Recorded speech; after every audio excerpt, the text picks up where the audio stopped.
Welcome to the Northeast Kingdom Voice. I'm your host, Scott Wheeler, and today's guest came from in back of the camera, the producer of this show, and Nashville legend, Tod Pronto. Welcome to the show. Hi, thank you. This isn't your first time on this end of the show, but this is... No, but I'm not. I don't come here too often. No, you haven't been. I'm usually on the other side.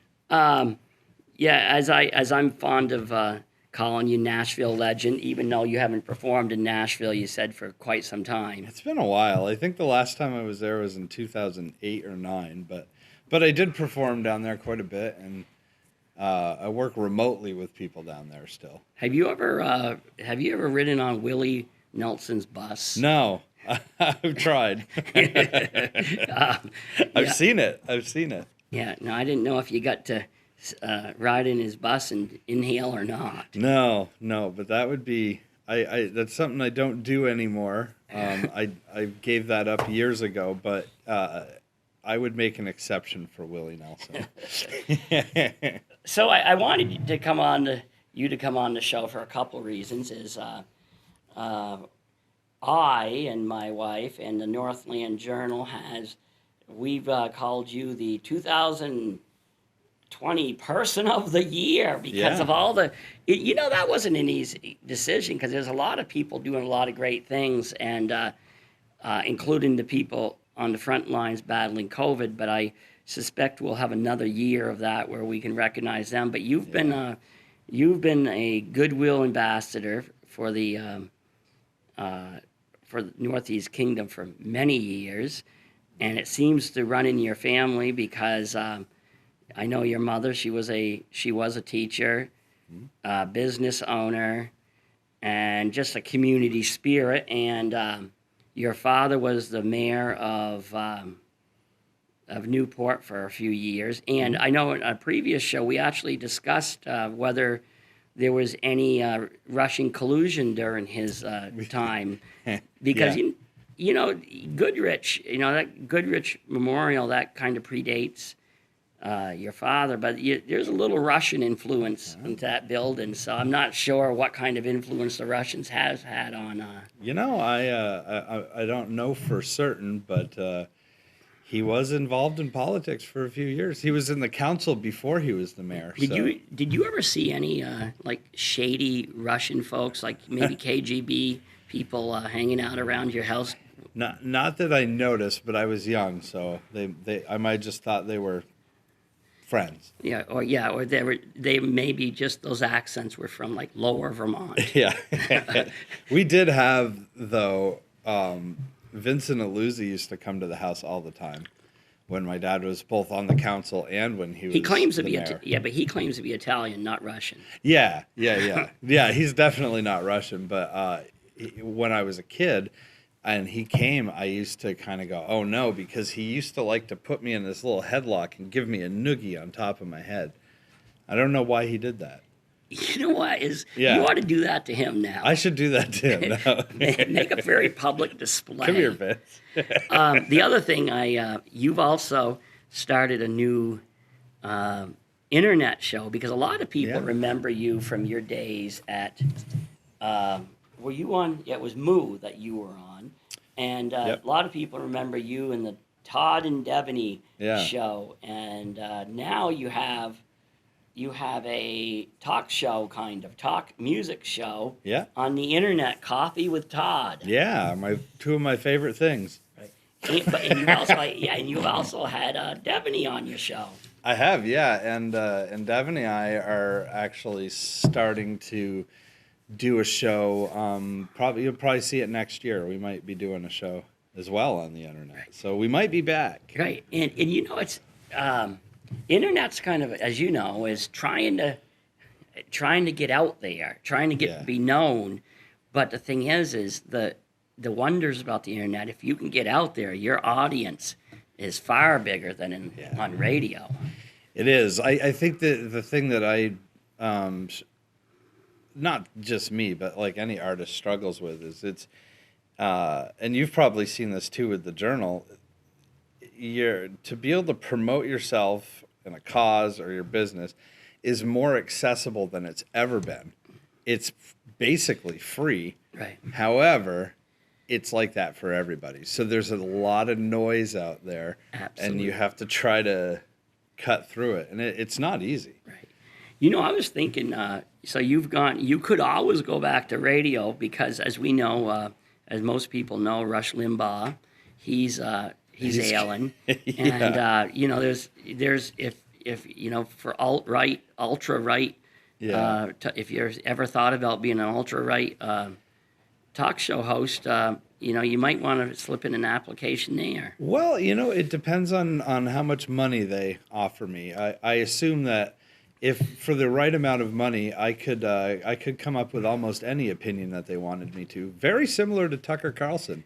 Right. Now I bet you Remember, Tucker Carlson used to be a Democrat. You remember this, right? well, and I you know, think to tell you the truth money is, talks. and you know, I bet you get some talking points from your father. Well, maybe a similar delivery style. Right. Okay, now let's go back. A lot of people have known you now because you know you've been off the radio airways for quite a number of years now, and yeah, you were the one who brought me there, kicking and screaming for my radio show, and I'm still there, and you're not. I know. And I'm still not being paid, but you still are. And See? So it worked. But you actually got your start in the music world when?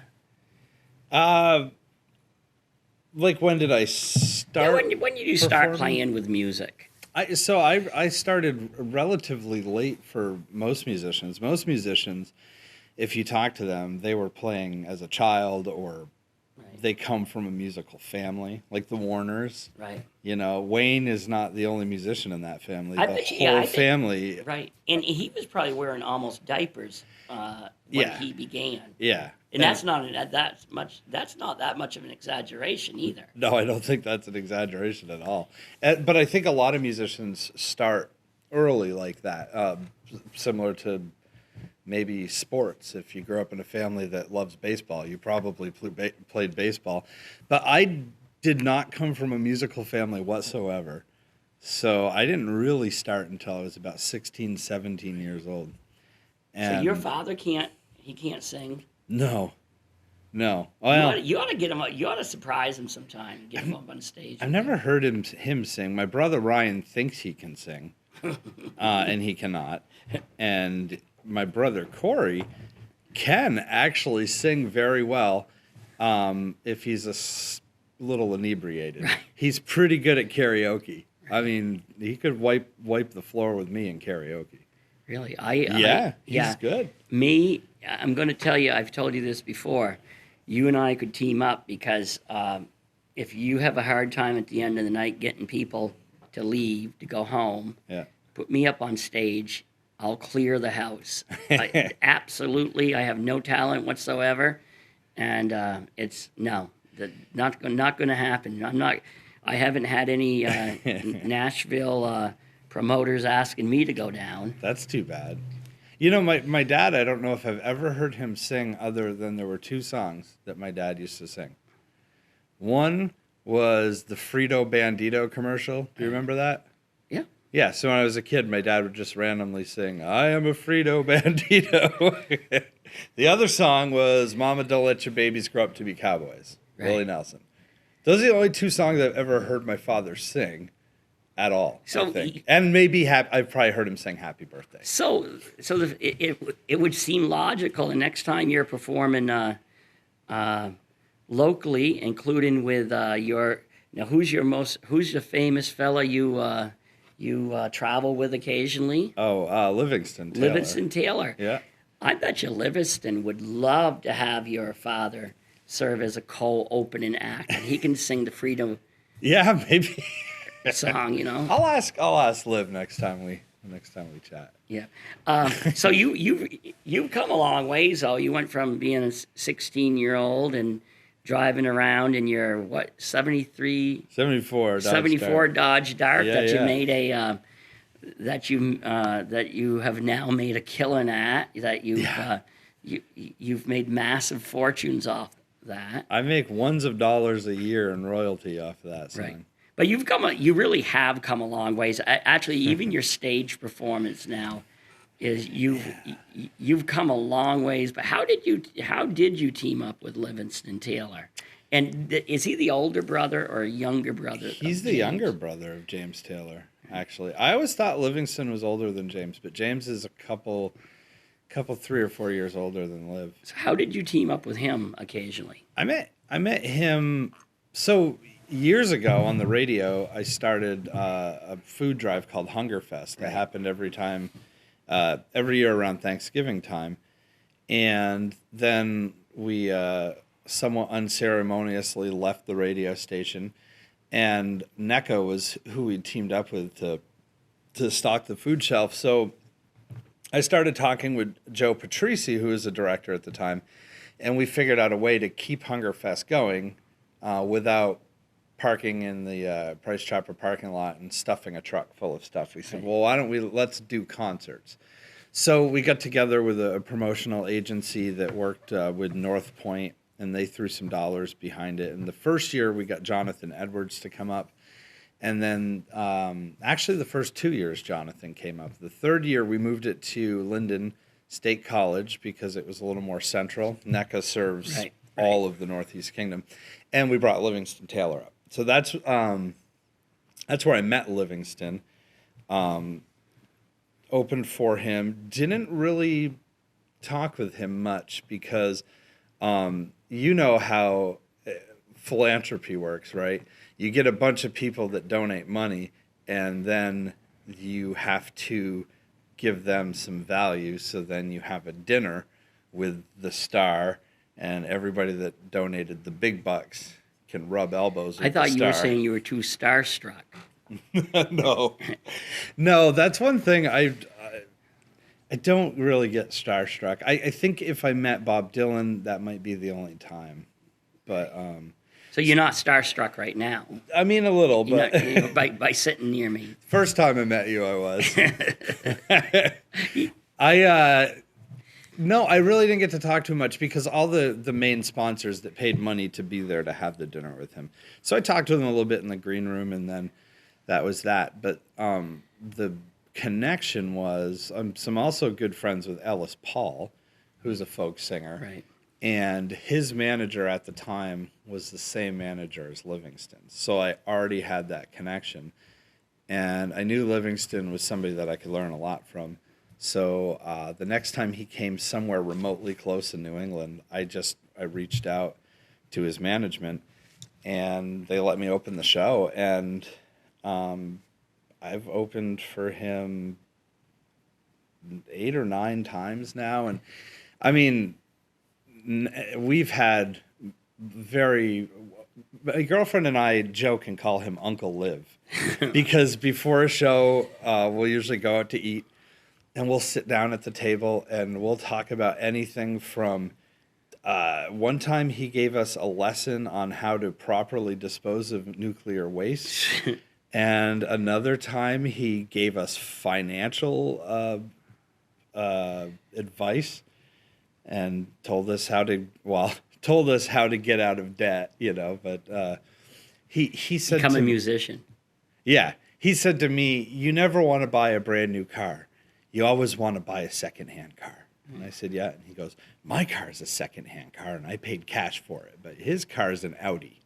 I think he's got a little more cash flow. I couldn't buy even my secondhand car. I couldn't pay cash for it.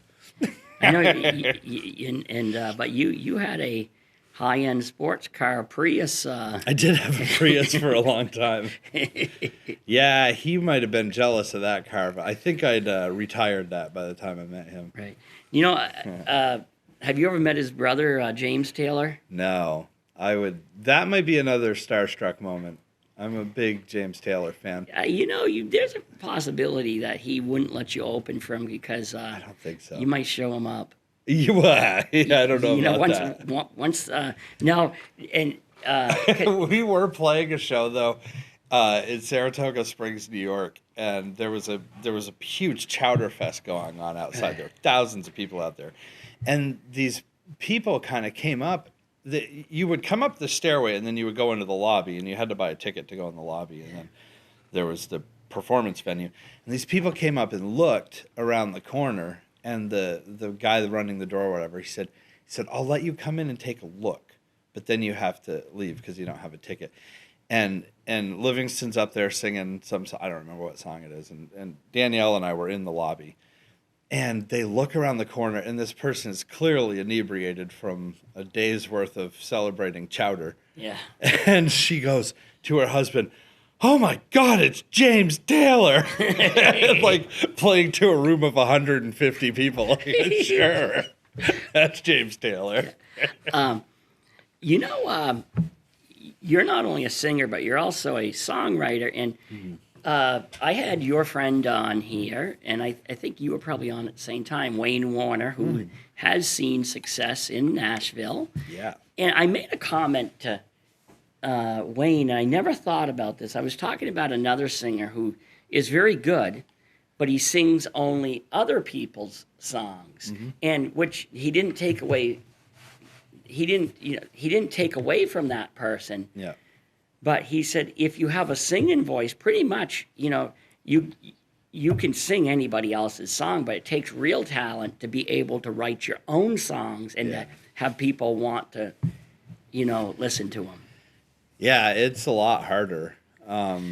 You have to learn other people's songs in order to learn how to structure. Right. So it's very important to learn other people's songs to learn to write your own. But I don't think just anybody can write a song. Right. And Elvis Presley is a great example. He never wrote a song in his life, but he interpreted them. Right.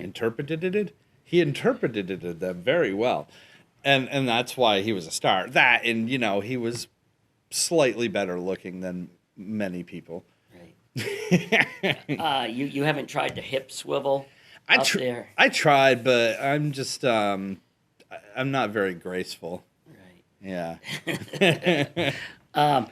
So who do you envision? Who's your hero in the music world that you kind of, I won't say emulate, because I understand in the music world, if you try to copy somebody, that does not work. But who do you envision yours? Who do I? Well, I mean, Bob Dylan is probably at the top of the heap for that. But to me, that's an unrealistic vision, because Bob Dylan is a household name worldwide. Right. And I will never, in my wildest dreams, achieve that. So, as I've aged and gotten older, what's the word I'm looking for?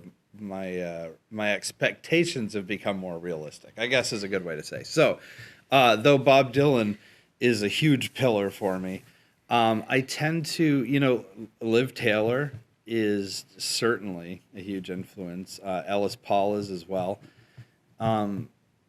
People like that, people that have a career doing what they love, they have a small fan base, right, and they can still go to the grocery store and get their own Ben and Jerry's ice cream and right, not be mauled. That's kind of what I aspire to. But as far as lyrical people, Leonard Cohen, Bob Dylan, Jason Isbell, those people all are amazing writers.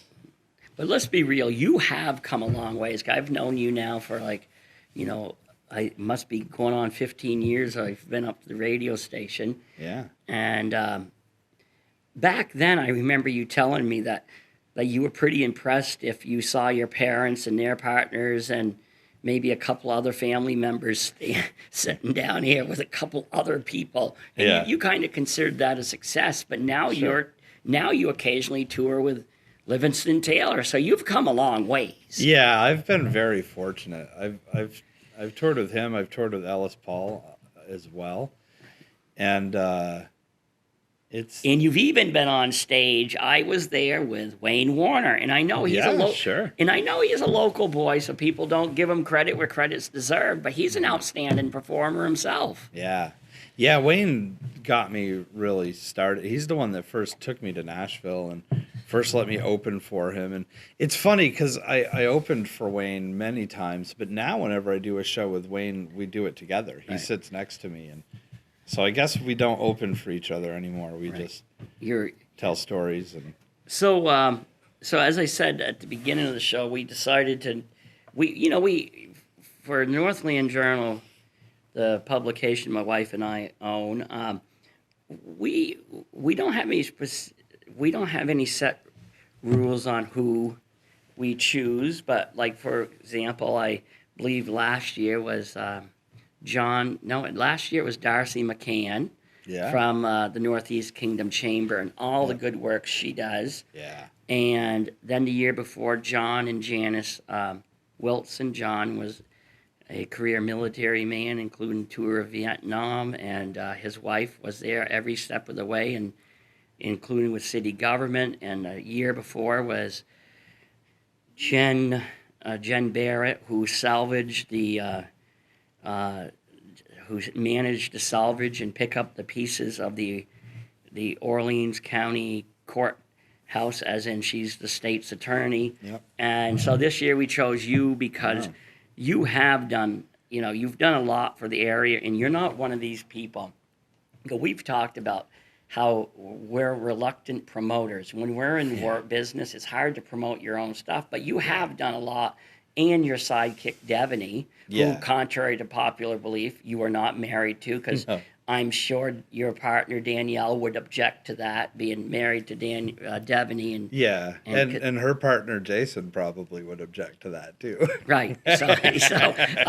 But people still have a hard time believing that we're not dating in some capacity. Yeah. And particularly at the passing of your mother, Devaney's name was even listed in the obituary. So that even played into it more. It did. And that was before I met my girlfriend. So by no fault of her own, Devaney's name was next to mine, Right. So, but she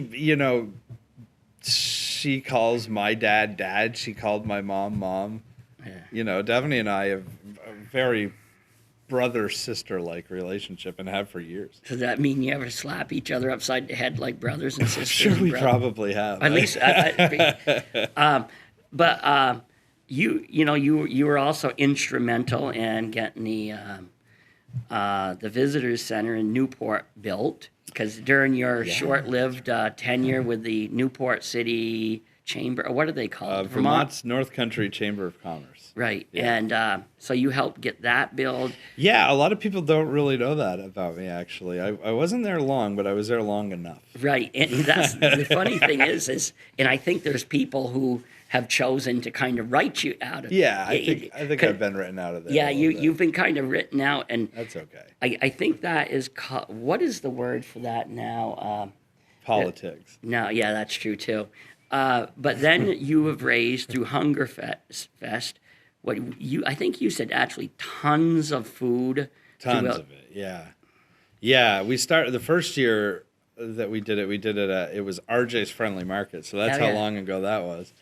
And that, I think we struggled to get a ton of food. I don't think we got a ton of food that time. We had Malkin's, that's also how long ago it was. It wasn't North Point yet, it was Malkin's. Right. They had a couple trucks. We'd fill up a pickup truck, drive it to NEK, bring the other truck back. And I think we struggled to get a ton. And then the next year, Devaney and I brought it to Price Chopper and got an actual tractor trailer truck. And we went over a ton that year. But then as it grew, I don't know the exact numbers, but there were times where there was over 14 tons of food sitting in that truck. So, yeah. Do you ever just sit back here, you and her, and just eat the food like the Cookie Monster? No, but the irony of that is here we are collecting food for the food shelf, right. And people brought us so much food. I mean, people would stop by and give us donuts and like cakes and like pizza, and there was just always food coming to feed us, right. Which is amazing. Well, here's the deal. This is what I figured out, is if you listen to the media, you swear the world was filled with horrible people. Yeah. Contrary to what they tell me, I don't believe it for a minute. I think the world is filled with great people.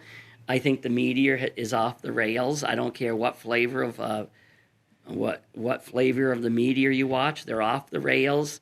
They're trying to cut and divide us.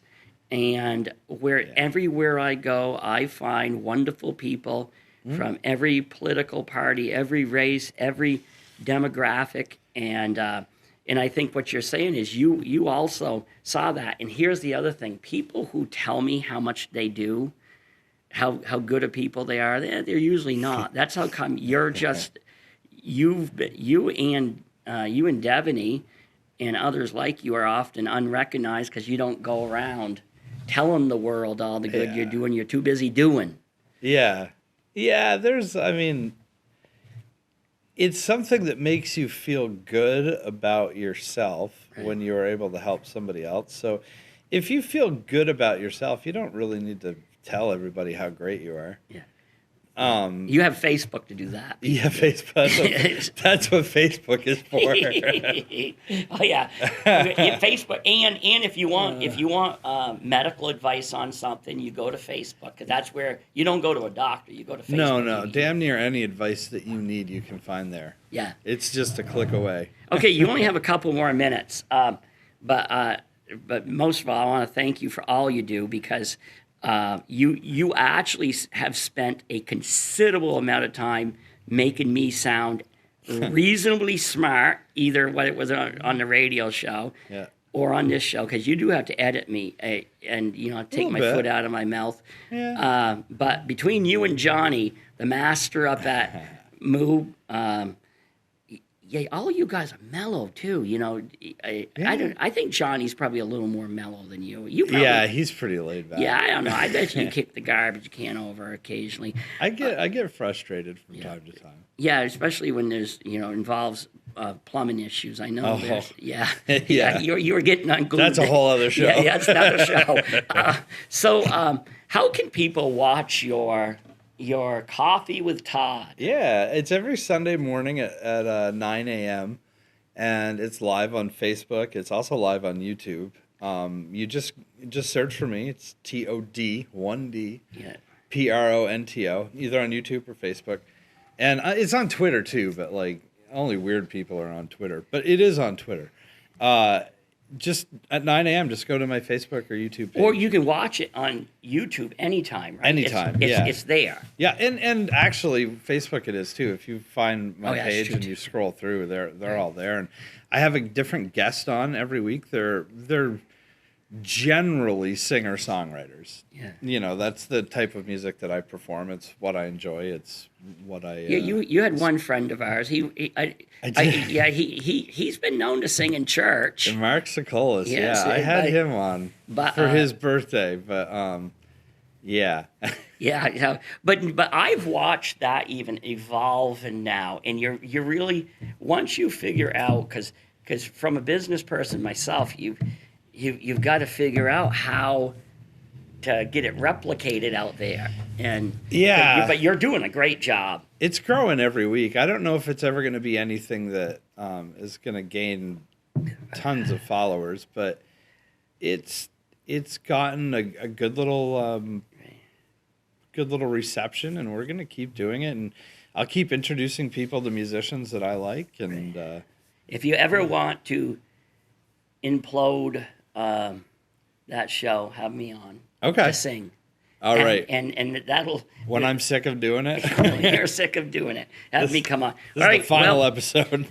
Thank you for making me a Person of the Year. I certainly didn't expect that. Yeah, and you didn't know it until you saw it. I didn't know it. You read it. Frankly, I don't even know if I deserve it. Sure you do. I don't think I think did you're one of the many unsung heroes, because the more people tell me that they do, and how that they do so much, oftentimes they spend more time talking about doing than never doing. You're constantly doing, and I know it's because you're a man of wealth, of means, because of your vast fortunes as a locally local musical talent, and we know how Yeah, and the political background of my family. Yeah. Pronto Tower in downtown Newport. Yeah, I bet you there's even something over in Russia.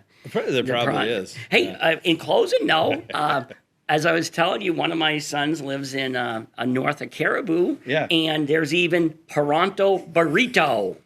Yeah, you sent me that picture. Yeah, Pronto burrito. And so you're everywhere. I am. You got to watch out for us, Pronto. So you know what you ought to do next time you're passing through Caribou? Yeah, I'll probably be there sometimes. You ought to ask to perform at Pronto burrito. Oh my God, that would be hilarious. Yeah. Okay, I will. All right, thanks for coming on. Thank you for having me. And thank you to the viewers for tuning in to another segment of the Northeast Kingdom Voice.